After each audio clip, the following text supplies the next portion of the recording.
going to Dunkin' Donuts to get myself probably an iced coffee just because I need an extra pick-me-up today. And I've been wanting to try the iced coffee with some pumpkin spice for the fall. Why not? And I'm also thinking of getting the kids maybe like some like fall donuts. Let's see what they have. I don't really know. My kids love cookie crumble, but it's a little bit further away and I don't want to have to drive there. So I'm going to see if I can get them something here. And I'm going to try to work a little bit on my computer, get some stuff done. Then I have to go pick up my Caudalie oil, which I was supposed to do last vlog and I didn't have a chance. I still haven't gotten it. Can you believe it? It's crazy. And, you know, maybe do a little shopping if I have time. And that's the plan. But I need to work a couple of hours before. And I'm going to do that in Dunkin' Donuts.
I feel like this whole vlog is gonna be me getting coffee.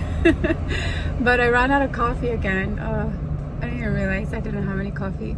It's really nice out, by the way. This is why I had my window down, because it's starting to feel like fall, at least today. It feels nice and breezy and like just not as hot as it sometimes gets.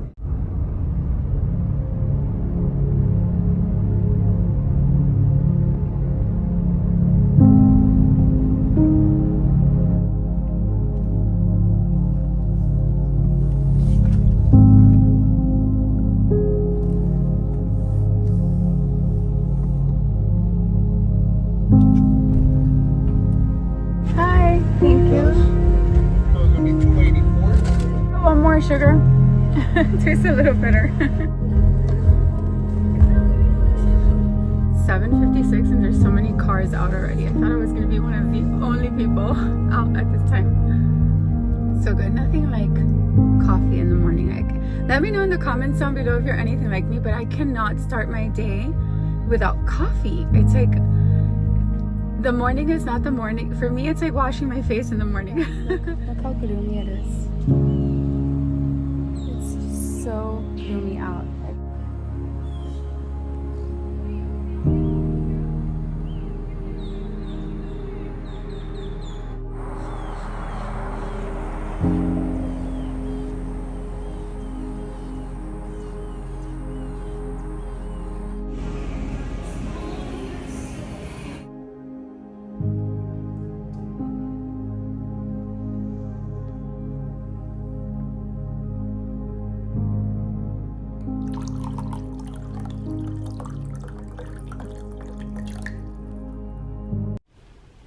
Who drinks water on a wine glass?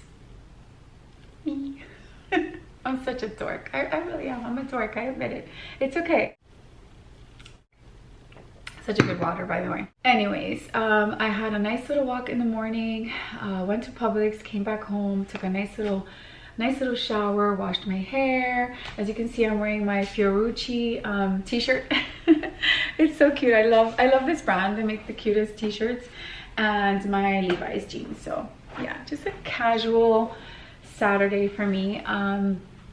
But I quickly wanted to connect with you guys on a couple of things, because I do get a lot of messages, mainly from women, but I do want to say, whatever I share with you guys is, you know, it's not gender specific. Obviously this can apply to a man, to a woman, doesn't matter. But I do want to say that a lot of the messages that I do get they tend to be from women in reference to what I'm going to talk about.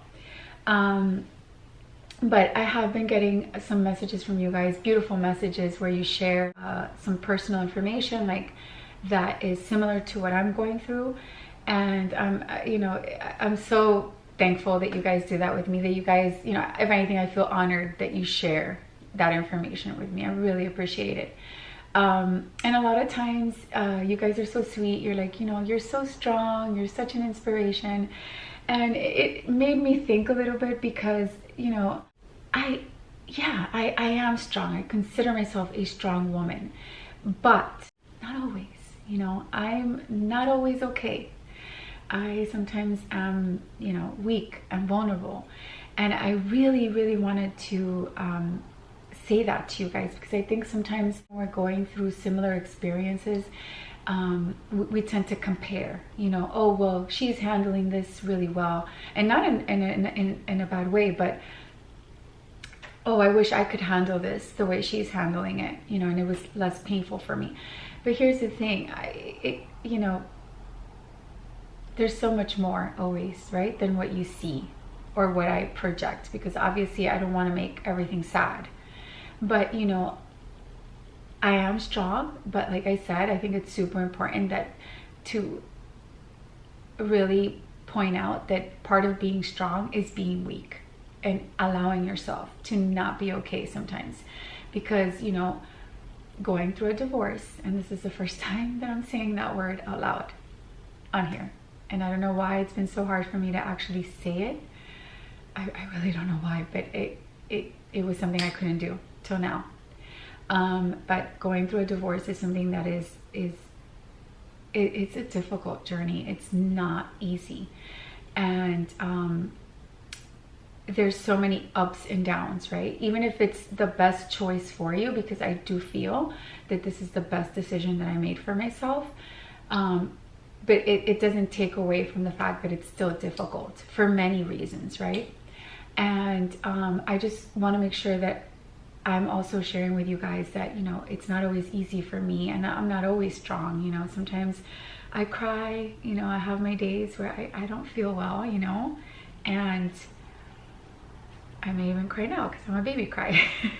but it's, I allow myself to do that. That's part of growth. You grow from being weak. You don't grow from being strong.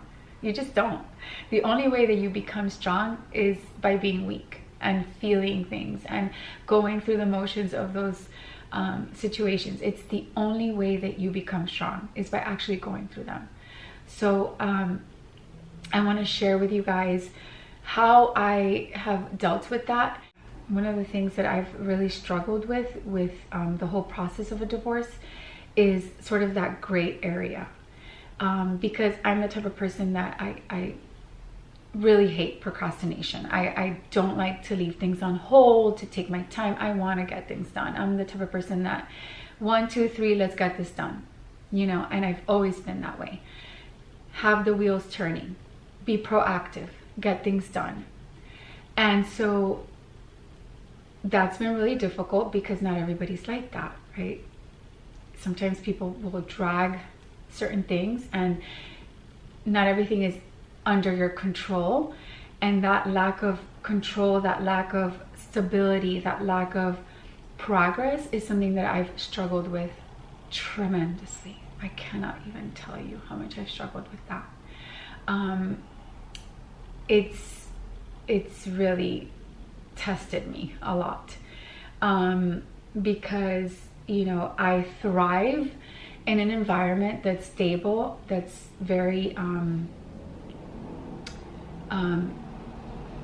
organized. And so when I'm having to kind of let go and allow things to just happen, I guess the way that they're supposed to, even if it means in a slower pace because someone else needs it to be that way, that is something that I struggle with a lot. It makes me feel very unbalanced, and that's when I start to get sad and down, and I don't feel well. You know, I feel kind of like a caged bird. I want to have more control over my life, right? And the way that I've dealt with that has been basically just pouring back to myself. It may seem like something very obvious and easy, but the thing is, if you don't do that in a very intentional way, then it's not as effective. And what do I mean by that? I mean literally stopping yourself on those days, removing yourself from a lot of things. Maybe not, you know, right away, because you have to work, you have other things to do, but when you have a moment to seclude yourself, be alone in your thoughts, and do things that make you feel loved and make you feel like you do have control even though you don't. Those are the things that help me center myself. Long walks, reading, journaling, even just preparing a very healthy meal for myself, because that's the thing. Like, yes, it's good to look good, but I can honestly tell you that for me, working out and eating right is more about this than how I look. That's a plus. If you know, who doesn't like to look good, right? It's good to take care of yourself and have some vanity in yourself. But my driving force for that is how it makes me feel. I feel like I'm pouring love back to myself, like I'm taking care of me. And that's the thing. No matter how many friends you have or who you surround yourself with, at the end of the day, the only person that can really pull yourself out of anything is yourself. That's what I've learned. You can depend on others, but you can't be codependent on that. You need to depend on yourself and put in the effort and say, I'm going to, instead of going on the couch and, you know, crying and laying down and not doing anything today, I'm going to do the opposite. I'm going to get up, I'm going to go out and walk. If I have to cry in that walk, then that's what I'm going to do. But I'm going to go for the walk. And then I'm going to go take a shower. put on a nice perfume that makes me happy, buy myself some flowers, turn a candle on, and read a book. So it's something that's very intentional. The same way you make time for somebody that you love, you make that time for yourself. So that would be my advice to you. And again, it's okay to not be okay. It is. It's okay. Nothing is perfect. No one is perfect. No process is perfect. There's going to be a lot of things that are not going to be in your control. And I guess letting go of that control is understanding that, you know, it's okay to not be okay with that. So I just wanted to share that because, like I said, I feel like sometimes we tend to be a little bit hard on ourselves, and we like to compare and say, oh, you know, I wish I was like this, I wish I was stronger. But you know, we're all just trying to do our best. That's what it is. But remember, strength is drawn from being weak and being vulnerable. That's where you get stronger. That's how you become stronger. You don't become stronger by being on top. That doesn't push you for anything. So just wanted to share. But anyways, I'm gonna go downstairs and get to cooking because I need to cook. I'm probably gonna do some meatballs for the kids and just stay in today. I mean, I may go out later with them, but who knows? I'm very spontaneous, so it just really depends. But I'm gearing towards just being home today. And I'm also getting hungry myself, so let's go downstairs.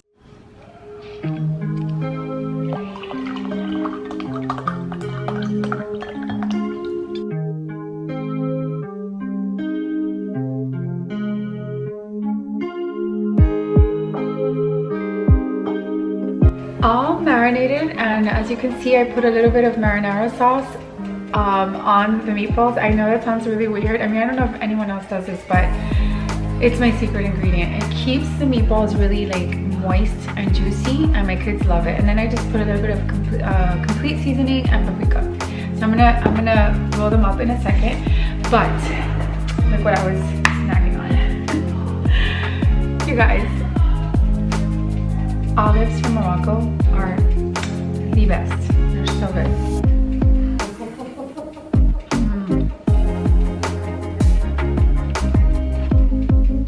I can literally snack like this, like these are chips.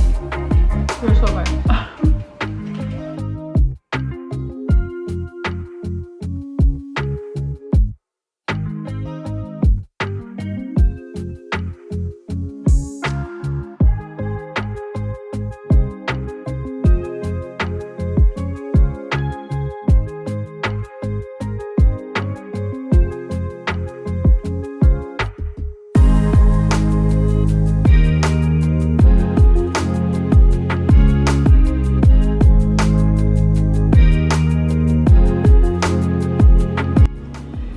So here's my meal. I'm gonna have some meatballs with some rice, tostones, and some tomato. So yeah, basically I'm gonna have meatballs the Latin way because I love rice. So yeah.